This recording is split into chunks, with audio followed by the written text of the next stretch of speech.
Bible verse of the day. Estudyante ito, bawat guro na nandito, bawat magulang na kasama namin.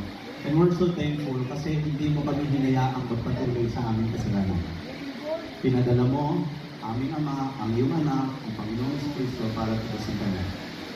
Salamat po sa iyong pag-ibig. Salamat sa katubusan. Salamat sa bagong buhay. Ngayon, Panginoon, I ask that you give them strength, courage, na tumayo para sa iyo.